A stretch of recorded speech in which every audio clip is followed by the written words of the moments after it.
I'm Monica. I'm one of the nurses here in the GI department, Manometry. We also have another nurse named Becky. She's training to learn how to do manometries. Esophageal manometry is a special catheter that has sensors. Okay, and this is going to measure the patient's esophageal motility, the contraction, how well their esophagus is contracting. But when they order esophageal manometry, just so you know, just reassure the patient that we will be calling them with all the detailed instructions what to expect. The day of the procedure, we'll be telling them how much they have to stop eating, how many hours in advance, usually 6 hours, and kind of walk them through the procedure itself. But this is the catheter that they will be having. Initially, we give them lidocaine through their nose, and they're going to be sniffing it and swallowing. This lubricates the nostril, gives them a numbing effect. We will then have them sit in the stretcher. This procedure is done in our GI department in the Bethlehem. This is the only campus right now that we do the procedure. So they will come in, they can have a family member in the room with them, that's totally okay, or they can come by themselves. We'll give them lidocaine through their nose. Once that is lubricated and numb, we'll insert the catheter through their nose. We'll give them regular water, and they'll be kind of doing some drinking and swallowing small steps. We'll walk them through the study. If they need extra medication to numb their nose, we'll provide it. Once the catheter is in their nose, we'll use a tegaderm tape, which will secure it in their cheek, and then we'll start giving them some liquids. This is the syringe we use. We'll give them some salt water. They'll be tested. They'll have several drinking. While we give them the water, we'll take some pictures, and then we'll follow up with something thicker, which is sort of a jello. We have three flavors, which is banana, grape, or cherry, and they will be drinking this also while we take some pictures. So once the catheter is in their nose, it will be about 25 minutes where they keep it in their nose. This time frame, it's a little difficult for the patients, but we'll be very gentle when we insert the catheter, and we'll walk them through. Once they finish all the drinking solution and we take the catheter out, then that will be the end of the esophageal manometry procedure. 24-hour pH catheter study is also a catheter that has sensors.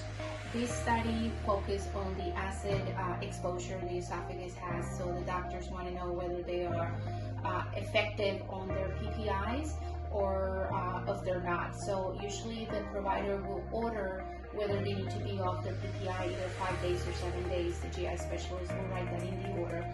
But other providers may choose a different time frame to be off the medication. So if a patient asks you instructions about how long to stop it, usually the order is written by the provider, and it will be specified how many days they have to stop their PPI and their H2 blockers. So this is the smaller wire. It has sensors. They go home with this catheter. It's taped to your cheek, attached to this monitor, which we're going to teach them how to use. We also give them a log sheet with all the information, the symptoms, everything they're going to be expected to record.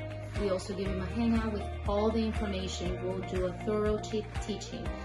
This is going to be taped to their cheek, and then they'll be able to eat and drink during that 24-hour period. They will be coming the next day. We'll let them know the time that they have to come, and we'll go over all the different keys. When they come back the next day, it's only a 5-minute visit. We'll bring them back. We'll give them, have them bring this paper. This paper has our phone number for us if they have any questions during the time they're having their test, and also we have a number after hours that they can call for any problem. So basically, all the instructions is in here, which they will be able to eat and drink. They're just not allowed to take a shower. They will be able to eat their routine meals, and also if there's any triggered foods, they are allowed to have. When they return the next day, we just pull this catheter out of this device, and all the data will be stored in this memory card right in there.